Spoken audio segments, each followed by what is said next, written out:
I think he offered. I think there was cash involved.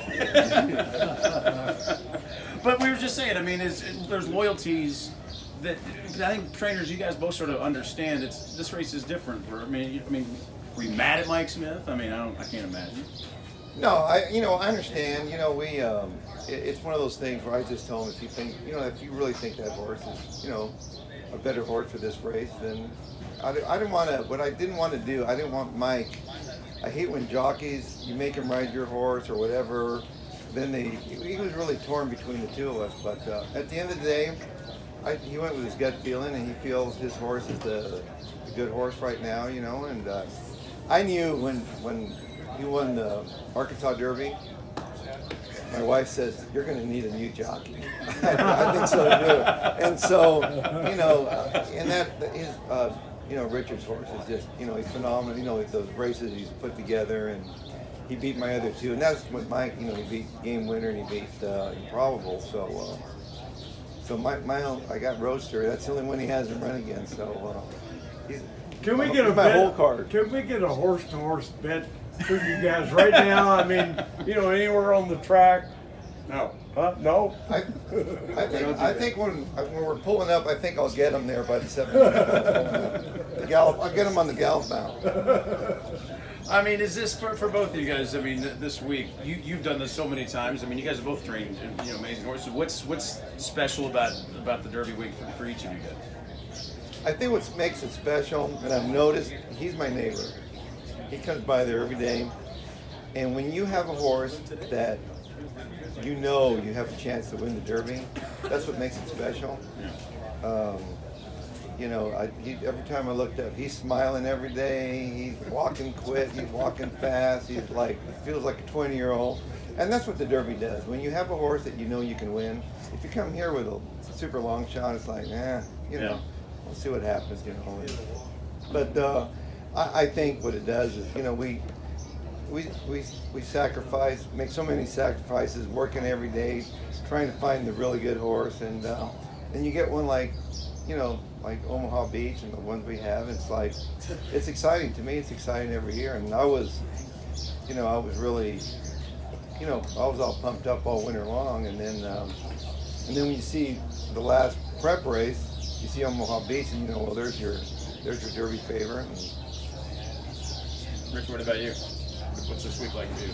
Having the favorite? Likely. I'm just going along hoping I don't mess things up. Do you have any superstitions? I used to have a lot of superstitions. Like what? Like what would you do? When I was growing up, my father said you can't put a hat in the bed, and I'll never forget. Jill put a hat on the bed for one of the Derby horses.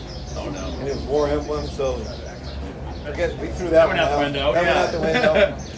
Black cats, though. When I see a black cat, I remember Point Gibbons going to the track the morning of the race, and the black cat jumped down in front of him. He got beat. And before Real Quiet ran the Belmont, Black Cat ran in front of my car. He got beat, so the Black Cats had really stopped. Are you planting Black Cats now? Black Cat. I've heard he's got an ad out, $100 for every black cat. Black Cat should not be allowed on the backside of here. What about $50 bills? Are they as bad luck as everybody is? You know what? I stay away from those. I hate getting those $50 bills. Yeah, Richard? I don't want to talk about this anymore. Bob? I don't want to talk about. I'll say this: what it does, what the Derby does is. One afternoon, my wife and I were walking through his ring over to run a horse one afternoon at Santa Anita, and Bob I knew he'd had horses in earlier, is standing out on the walking ring, and he's pulled Justified back out. And he's looking at him. He'd won his maiden race, 2 hours earlier? Yeah. And he said, Dick, look at this horse. In all the years I've been doing this, he's never done that. He was just standing there, couldn't believe this horse. And that's what Derby does to you. I said, come here, look at this horse. He just broke his mane. He just ran today. I said, look at him, look at this horse. Man, when you get a superstar like that, you want to share him with everybody. So you guys are neighbors, out right there. Yeah. So when I first met you, Bob, I came out in Cavalier. Cavalier, yes, you're calling Cavalier. Thank you so much. Yes. You won the Hollywood Derby or the Santa Anita Derby. Okay. And we had a great ride. that year with you, and Mike Pegram got beat by just a whisker at the wire. And I thought, well, that's been fun. That's the last we're going to see that guy, though. You know, I thought the same thing. But, I mean, today, arguably, you are the greatest trainer in racing history. I think that's a fantastic story. Just luck. You throw enough. I hate to admit it, but you're probably I just throw enough up there against the walls. Got to stay. Is it as wide open this year as everybody is? I mean, I know you hope it's not, but I mean, does it feel more wide open than the past few years? Well, I think that there's a lot of nice horses in there, and one thing about the point system that it's done, it takes out a lot of the crazy wild card, horses that, like speed horses that Spanish chestnut. Yeah, like Bodie Meister had a sprinter in there that cost him probably the Derby, and so now you got you got the top, the elite. The best 3-year-olds are in there. So I think that the draw is going to be important. I think the trip you get, you have to break well. There's so many things left. Once you get the draw out of the way, then you just enjoy yourself. What about you? Is the draw? I mean, I know you're hoping it's not wide open, but does it feel? Is it balanced? And some people say it's down. But is that fair because there's been so many different horses in these races, or are these a lot of good horses? I think there's a lot of good. Every time I look out there watching the train at 7:30, I haven't found one I didn't like. So, how are you? I think it's a pretty good group. How much are either of you guys worried that the sport is going to be sort of under the spotlight for a negative reason for the destiny? I mean, you guys are out there and saying that you've been at ground zero of it. I mean, are you worried that the publicity is going to be unfair?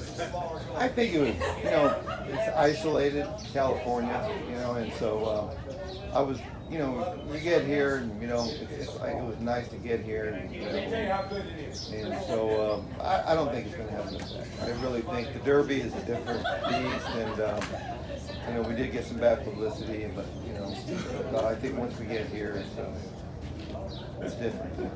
Is there any change that you do want to see that people propose that you like that have been talked about, for whether it's the not using Lasix in this race in a few years? Is there anything you've heard that you do like as a good suggestion? Whatever they put out there, I'll do the best. We don't get this. We don't have a say. We just do.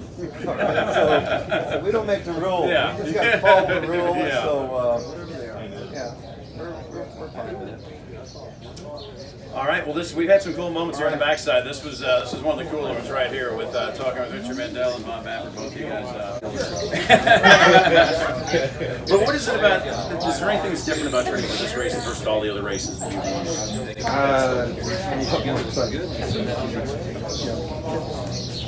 I think the problem you can make of it is you make it a different race and train differently. And basically, another race with a lot of pressure, a lot of excitement. Try to prepare them for that the best you can, but the bottom line is they've got to be able to handle it. And there's not much you can do. There's not a lot you can do. You just have to do it. How much do you and Mike, how much input do you ask of each other on I mean, since he's obviously won this race, I mean, do you ask input for him on training? You give input to him on how to, I mean, the ride is a conversation. I'm sure it's a two-way conversation, but how much are you guys using each other for advice on this race? Mike's not. He's been in California, I've been here. Yeah. He surely wouldn't ask me for advice. He'd call Bob. Richard, I wanted to ask you about the name of the horse. To a certain generation of Americans in World War II historians, Omaha Beach is sacred ground. It was one of the landing areas at Normandy. Have you heard from a lot of veterans who will be supporting at the VFW post or the American Legion post on Derby Day just because of the name? Not that much yet, but we've got a group of veterans coming out tomorrow, probably around 8:30 or 9 o'clock. Oh, good. That are going to come and take a photo op with Yeah. them. I'm going to get to meet them, and I'll probably hear a lot more about it. But anybody in America should be very proud of Omaha Beach, Yes, Normandy and Days. I agree.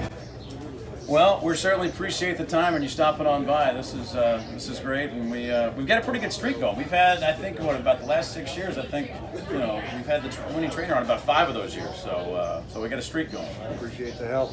All right, thanks so much for It's stopping been a on by. pleasure. Thank you. Thank you. Yeah, absolutely. Thank you very much. Richard Mandella.